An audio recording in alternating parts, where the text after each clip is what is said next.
Hey everyone, welcome to this edition of Keep Watch Pass on the It's Not That Bad podcast channel, a proud member of the Pantheon Podcast Network.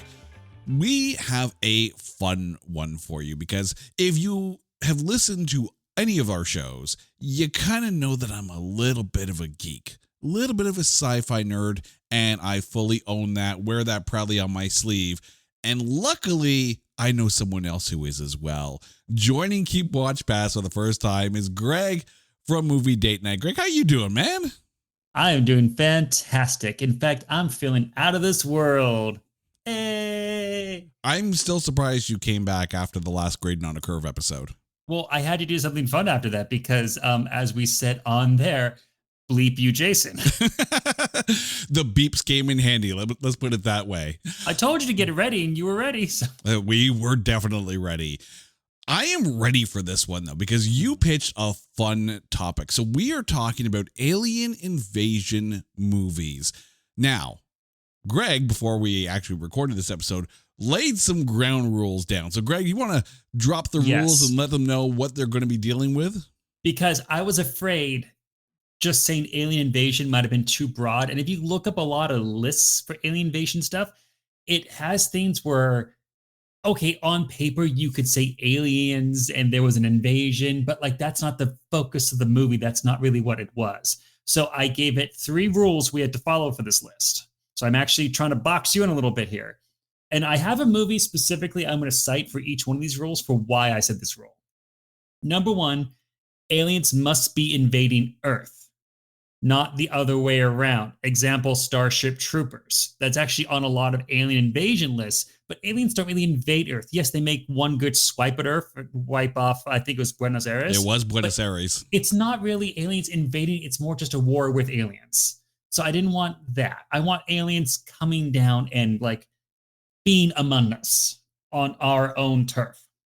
Number 2, I said, the invasion must be the central premise. I don't want it to be some B plots, some afterthought or anything like that. So now spoilers for the movie 10 Cloverfield Lane, but in that movie, an alien invasion takes place. But the main premise, the reason I bought my ticket is to see a girl get kidnapped by a guy and taken to his bunker.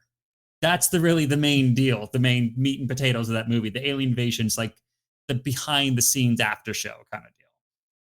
Number 3, the majority of the aliens have to be working against the human race. Technically speaking, Transformers is an alien invasion film, but that's a 50-50. They just chose Earth to be their battleground. I want to be us versus them. You can maybe have a turncoat amongst the aliens. That's fine. Maybe a small pocket that's joining humans, but I want it mostly to be us versus them. And that's what I feel is like the flavor of alien invasion that I'm looking for. Yeah, Transformers, they didn't really invade Earth. They just kind of fought each other, and Earth was kind of where they ended up. So completely agree with that. And here's what's going to happen with this episode. Greg and I are both about to pick 3 movies with these 3 rules in mind. A keep, a watch, a pass. Now, the keep movie is one that we would put on pretty much any time and probably use as a way to, show this to the aliens and say, maybe you don't want to do this. The watch film is one that, if it's on, even if it's on network TV, will survive through the commercials. And the pass is one that we wouldn't even pick it as the 7th movie in a 7 movies for 7 days blockbuster rental. I miss Blockbuster. I so miss Blockbuster. But Greg, you came up with the topic, you came up with the guidelines, so you get to drop your keep movie first. Oh, my keep movie first. Okay. I will say I had like 4 separate complete lists for this. So it was hard for me to choose. Maybe at the end, we'll quickly go over a few of my other ones. But to me, I feel like one of my favorite alien invasion films, and I know it's a guilty pleasure one. I know it's maybe not the top of most people's lists, but They Live is so good. And I could take that film just for the alley fight scene between Rowdy Roddy and Keith David. Just when they're beating the crap out of each other, put the glasses on. No! And they just for 10 minutes just beat the hell out of each other. So good. There was something about the 80s where sunglasses were the everything. Wasn't it Dream a Little Dream 2, I think, that had like the whole put the sunglasses on and exactly. I can't really argue with that pick because it's also my keep pick as well. Yeah. Brilliant. I mean, this movie it's so 80s. The line of I'm here to kick ass and chew bubble gum and I am all out of bubble gum. But it is really, really, it's a lot smarter than people would give a movie starring Roddy Piper credit for. Normally you see him on the credits. It's like, okay, cool. Hell Comes to Frogtown. Yay. Here we go. But no, this movie is much smarter than the cover would have you think. And don't let the somewhat cheesy 80s special effects for how the aliens like throw you off. Like, yeah, maybe it's not the best looking. Maybe it's what you would call dated at this point. But the film itself is so interesting, especially when you take a look at it from the view of subliminal messaging and advertising and like how this kind of like blatantly shows that like everybody's got a message they're trying to shove down your throat. And it's just, are you smart enough to be able to see it? You know, and the kind of messaging it has for that. I mean, the other thing too is that this film, yes, is the makeup on the aliens a little bit on the dated side? Yeah, sure. I'll give you that. But everything else in the film, the fact that, you know, as soon as you put the glasses on, everything is in black and white. It's almost like they're really kind of adding a style to the reality of everything that should be. It made you forget how dated the makeup is. And I mean, like I've actually seen documentaries on this movie where it talks about the social commentary that this film actually is. Yeah, it's amazing. Yeah. So that's why it had to be my number one. I mean, granted, like I said, there's a couple other close contenders, but when I would like really search my heart and soul, I'm like, They Live has to be it. If I have it unfortunately as one of those well, not unfortunately, but I have it as one of those 4-pack DVDs where it's like that movie on its own plus like 3 other ones on like, you know, the double-sided like silver disc and stuff. And like I could throw out all those other movies as long as I had They Live. If something happens to that DVD case, I am going to buy They Live again. For the record, too, I mean, Roddy Piper aside, Keith David has to be... Keith David. He's like a staple in your childhood. You don't even know it. He's been in everything. Oh, yeah. I mean, I freaking love his voiceover work when he does documentary work. He did a documentary called Comic Book Superheroes Unmasked, and you can actually find it on YouTube. It is a phenomenal comic book documentary. Keith David is the narrator. Find it. You'll love it. Even shows that had no business being as good as they were. I'm specifically thinking about The Cape. I don't know if you remember that show. I don't remember that show, but I know Gargoyles was also a show that shouldn't have been as good as it was, but it sure as hell swung for the fences. Oh, Gargoyles was so freaking good. And there is a property that needs to have a live action CGI remake, and they need to do it while Keith David can still do the voiceover work. I agree.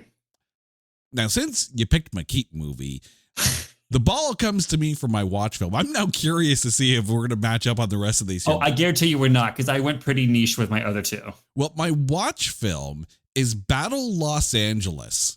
Okay. Speaking of films that have no leg to stand on and being as good as they are. Now, not as good enough as They Live to be a Keep film, but Battle Los Angeles is a lot better than you would expect. I remember seeing the trailer for this, and my first thought in my head was, this is going to be a Michael Bay boomathon. It's not. It's a lot more neighborhood to neighborhood, a very almost gritty, guerrilla, realistic look at what an alien invasion in Los Angeles would look like. I am surprised at how good this film was. I've only seen it once myself, but I do have fond memories of it as well. Yeah, so I think that is a good pick from my recollections of it. I wouldn't have anything negative to say about it. I mean, the other thing I'll give this movie as well is that it doesn't fall into the rah America military porn. Again, Michael Bay. Everything that basically Michael Bay is, this film could have been, and it wasn't.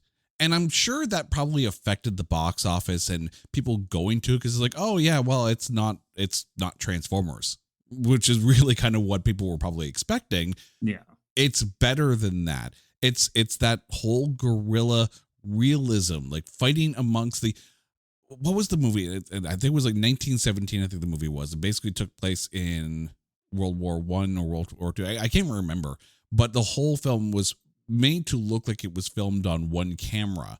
And The Messenger, I think it was called. Yes, there were moments in this film that felt like Battle of Los Angeles, but just in a much more dated era. It's interesting to see how people can do kind of the same thing with their own spin on it. Cause like, Los Angeles has always been a easy canvas for some big disaster, some big invasion thing. In fact, it's also the background for possibly one of my picks that's coming up. But it's always interesting, like I said, to see how a director takes that canvas and what they do with the story on top of it. Probably having the director like Jonathan Liebesman took away from the potential of Michael Bay-ness for this film. So full kudos. Plus, I mean, like Aaron Eckhart, Michelle Rodriguez, Bridget Monahan, like you have a stellar cast in this, absolutely stellar cast. But now that that's my watch film, what falls into your watch category?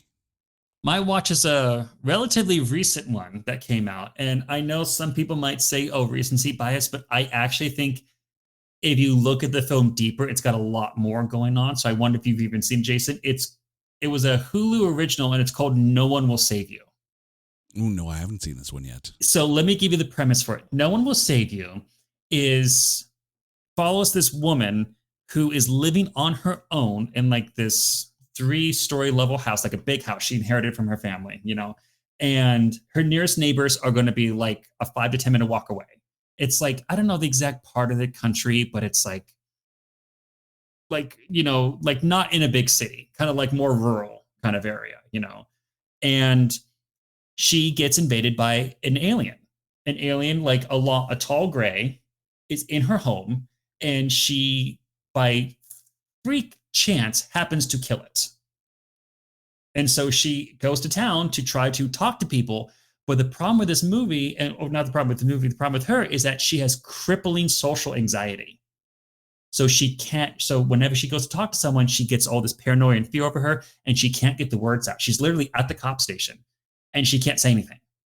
And there's also this backstory that I won't spoil, but it's really emotional and really well delivered. And the breadcrumbs they give you along the way to discover this emotional thread is just so poetic.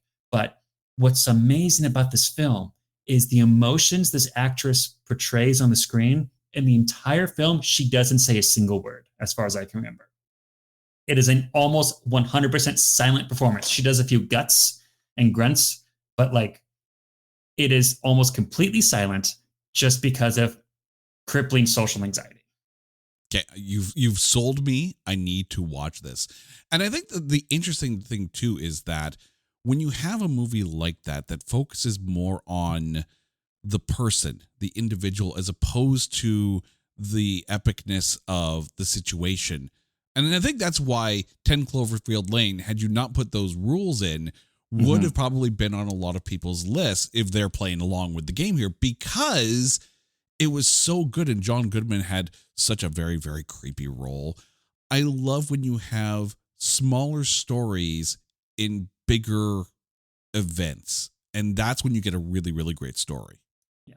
And let me also just say, in this movie, the aliens don't just leave it at one. So don't think like she kills the alien is like, oh, that doesn't really qualify. No, they're like, oh, Jim's dead? Send in Bruce. Yeah. So, like, it is very crazy, very creepy. And considering that for me, like, I think everybody has like at least one irrational fear, and one of mine is aliens. So like, it's weird that I'm so fascinated by them when I'm also so like scared of the idea of it happening to me personally. But like watching this movie, this was more terrifying for me than like any gore fest film I've ever seen. Like just talking about it now is kind of giving me the heebie-jeebies, but I kind of love it. So yeah, definitely highly recommend this film. It's on my watch because if I had this on my shelf, I might have to like face it, turn it so it's facing the corner so I can't see it, I think there is a correlation between things that people are afraid of and then those people then going to watch fictional takes about the things that they have fears of. I mean, there's a reason why disaster movies are a thing. There's a reason why a movie like Arachnophobia exists, right? Like, Arachnophobia is so great. Yeah. Oh, absolutely. It's ways for us to safely explore these spaces without massive risk of consequence. It's almost a very, very low level immersion therapy, I think. Yeah, exactly. So, but definitely, last time I checked, it was on Hulu streaming because I believe it's a Hulu original, but No One Will Save You. I'm curious if that's on Disney Plus up here because, of course, up here in Canada, we don't have Hulu. So, oh my God, if I can find this I'm checking my phone right now. I'm sorry, I know this is like rude, but I have to see. Can I find this movie through Disney? Because they also have, at least with Disney Plus in Canada, they have the Star section of Disney Plus. So it's possible that Hulu things have popped up there. Because, of course, my God, it is. There you go. There you go. So if you're in Canada, you're going to have to find your way to watch this film. Yeah, go sign on to Disney and watch No One Will Save You. Well, I mean, Disney Plus just dropped the fact that they're streaming Poor Things now. So pretty much I think anything is a go on Disney Plus at this point. Oh my God. Okay, sorry. That just made my weekend and it's just starting. We're recording this Friday night. I'm so jazzed for the rest of the week. All right, it's now come time for our past films. So, Greg, of alien invasion films, following the 3 rules that you have set out, what is your past film? My past film, and I think this might surprise some people who know me and like the actors that I like, Cowboys and Aliens. I like Western films. I clearly like alien invasion films. I did not care for this film. It's got Daniel Craig, the current James Bond, in it. It's got Harrison Ford in it. It's got Olivia Wilde in it. And it's like all these things I love. And it added up to just a snore fest for me. I saw it in theaters. And then when I left, I'm like, I have no idea what just happened. Like that. I get the fact that like it's a cool premise of like guy wakes up with the thing on his wrist and he can essentially Iron Man like one-handed like do stuff, but I still don't know what the rest of the plot is. It just bored me to tears and I don't know why. I can't put my finger on the button for why this doesn't work for me, but for some reason Cowboys and Aliens is just super forgettable and I couldn't care less. I mean, if you take a look at everyone involved, and you mentioned Daniel Craig, Harrison Ford, Olivia Wilde, throw in Sam Rockwell and Paul Dano, directed by Jon Favreau, written by Robert Orci and Alex Kurtzman, produced by Brian Grazer and Ron Howard. Like, everything was there to make this film work, and it didn't. And it baffles me because I have not actually watched this film all the way through. I've seen little bits here and there. It's always piqued my interest, and I'm sure somewhere down the road we're going to be covering this film on It's Not That Bad. It's one of those things where it's just, sometimes a movie just for some reason falls by the wayside despite the fact that it interests you. I like to think that movies have, for lack of a better word, like a soul. You know, for the most part, like a thing that like, here's the reason why I connect with this so much and why I love it. I find this to be the redheaded stepchild of all alien invasion movies. It has no soul. You do realize it has a 44%. There is a possibility that this movie is going to get brought up on It's Not That Bad. And if it does, then I will come on as the first guest to say, no, it is that bad. Let's talk about why it's bad. I mean, at 44%, I mean, it's not the worst film we've talked about. No, it's not. But I can't. It's not that I can't stand it. It's just like, it's one of those films when if I watch it, I'm like, God, how long has it been? It's been 5 minutes. It's been 6 minutes.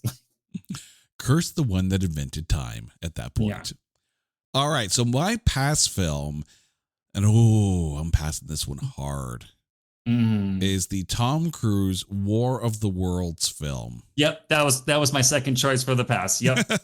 Now, don't get me wrong. It's not about the actual story of War of the Worlds. And I want to give this movie some credit where credit is due.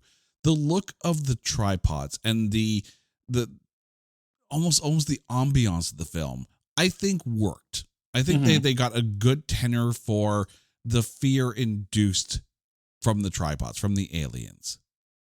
However, running and screaming for about 2 hours. Like, I don't want to blame Dakota Fanning for anything, but holy crap, that screaming for 2 hours was just way too much. Mm-hmm. And then, of course, we know the end of War of the Worlds. By the way, there's enough versions of War of the Worlds. If you don't know that story at this point, you're on your own. So basically, it's the microbes from humanity and from Earth that end up killing the aliens and stopping the invasion at that point in time. But the ships were already here, and which means that the aliens were already here. You would think that they would know that it's the same thing's going to happen again. That's right. I never thought of that. Like, oh my God. it basically takes out the surprise of the fact that, you're going to fail again. Because if you left your ships here, because that's the thing, like all of a sudden this light comes down from the sky. Oh, hey, Skybeam, by the way. Light comes down from the sky, which is basically the aliens going back down to the tripods. The tripods come up from the ground. All of a sudden it's like, oh yeah, now we run for the hills. By the by, the movie starts in Brooklyn. There are things built into the ground in Brooklyn, like, I don't know, a subway. You would think at some point when they're using ground penetrating radar to make sure that you're not hitting anything you shouldn't be hitting, you might see something that looks oddly like a spaceship buried into the ground when you're trying to build a subway. Like, because if those spaceships were here, Tony, what was the sound that your shovel just hit right there? Sounded like something metal. Dig around it. Who cares? Right? Just bore right through it. It's all good. It adds more questions that need answering. There are moments in the film that I thought were great, like the whole getting to the ferry and trying to get off, out of the borough. That scene was phenomenal. That scene had so much really, really cool, almost like the first Cloverfield kind of terror to it.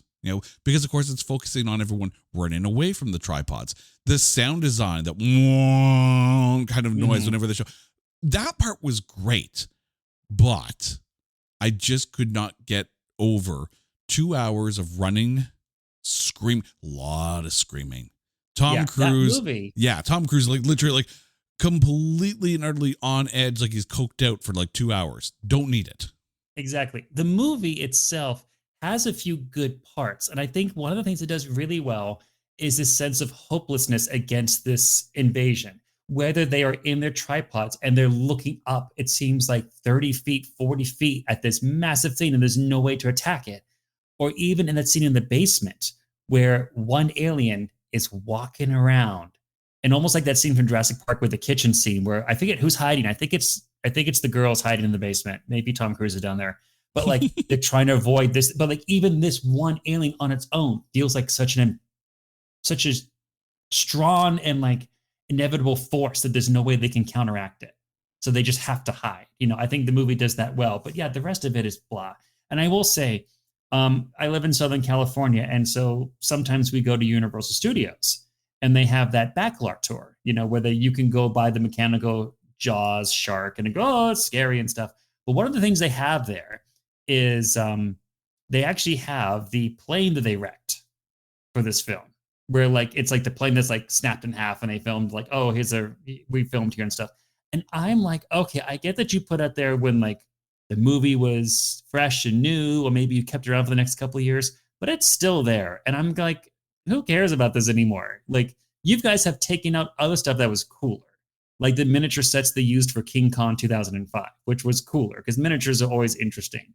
Or like you took out the Fast and Furious car thing I heard, which is kind of cool, where they have the cars actually like on big hydraulic arms and you can control it.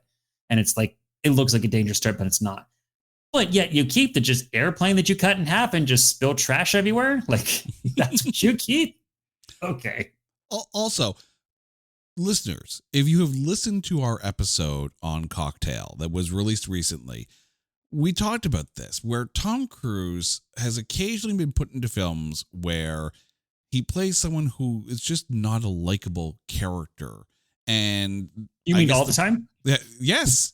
And then producers just hope that his Tom Cruise-ness will overcome that. And people were like, oh, sure, he's an asshole, but it's Tom Cruise. So he's less of an asshole because he's Tom Cruise. Like, Tom Cruise's character in Cocktail is not a good person by any stretch of the imagination. Same thing with here. Ray Ferrier is not a good person. His relationship with his kids is strained. He's running for his life. Didn't like abandon his kid at one point and go after the other one. Like, I get it's got to be a weird situation for the character, but they didn't exactly make Ray a likable character. So at this point, I'm like, please save the kids and let Ray be turned into blood fertilizer or whatever it was that the tripods did to the people. I agree. It's just, this is the character that we're saddled with. He happens to be the vehicle that we're going on this journey with. And if you want to exit, there's the door right there. Right. Exactly. All right, Greg, thank you so much for this. Now, before we go, please remind our listeners what your keep, watch, and pass picks are. Sure. My keep pick was They Live, along with yours. Mm-hmm. My watch was No One Will Save You, available on Disney, apparently. And my pass was Cowboys and Aliens. And for me, my keep was They Live, similar to yours. My watch was Battle Los Angeles, and my pass was War of the Worlds, the Tom Cruise version, not any of the other versions. Greg, before we go, please remind our listeners where they can find back episodes of Movie Date Night. Yeah, you can find back episodes at Movie Date Night. We were on Facebook. I know it used to be Twitter. I guess it's called X. I don't know if it's still there or not because, we have a baby now. You also could find us on Mortal Kombat, the old show we used to rank stuff like Disney villains and ice cream flavors, best fast food, stuff like that. I was the winner of best fast food, by the way, my only victory for that entire tournament series. And then also my personal favorite that I did with my friend David called Flops, FLAWPS, where we talked about weird laws and how they're stupid that they're still enacted, such as the one in which you cannot use elephants to plow your field in South Carolina. That's a thing? That's an actual thing. Oh, sorry. It's North Carolina, not South Carolina. South Carolina, apparently it's legal. But in North Carolina, it is against the books. It is actually in the books and illegal that you cannot use an elephant to plow your fields. At some point. Yeah, exactly. At some point, some guy's like, not going to tell me what to do. But at some point, because every time you come on, you have this fascinating new law that comes up. And at some point, we need to take a look at that list of laws and see if any characters, baby, it's all movies. There. But seriously, go take a look at some of those laws and take a look at some of the characters in movies and see if those characters have broken any of those laws. Okay, well, insider tip here. I used to also write in. I was kind of like an unofficial host on Flops, but also it's revealed on our last episode. I was the mysterious foreign flopper who would write in and do things. And so what I would do is I was write in as fictional characters breaking these laws. Oh, God. So in this case, I remember specifically, I wrote in as Tarzan of the Apes in Tarzan dialect saying, me Tarzan, you David. Jane take Tarzan up Carolina. Say no can use Tantor to plow fields, so use burro and doodle instead. There is, I guarantee you, there is a YouTube channel waiting to happen where you just go from city to city and state to state, break the laws and see what actually happens. Just like, officer, I have you here. I'm going to do something. I want to see what your reaction is. Right? Yeah. Absolutely. Oh, dude, that should happen. Oh, dear God, I can see it now. All right, Greg, thank you so much. And to you, our listeners, thank you guys for listening to this episode. Now, you guys know the drill. If there is a topic that you want us to cover on Keep Watch Pass or a movie that you want us to cover on It's Not That Bad, hit us up on social media at Not That Badcast or go to our website at notthatbadcast.com. And while you're there, make sure you check out all of our other shows, including our Grading on a Curve specials, where you can hear the dulcet tones of Greg and listen to us try to struggle through a bunch of really, really, really bad films. Until next time, he's Greg, I'm Jay. You guys are awesome. This is Keep Watch Pass on the It's Not That Bad podcast channel, a proud member of the Pantheon Podcast Network. Take care.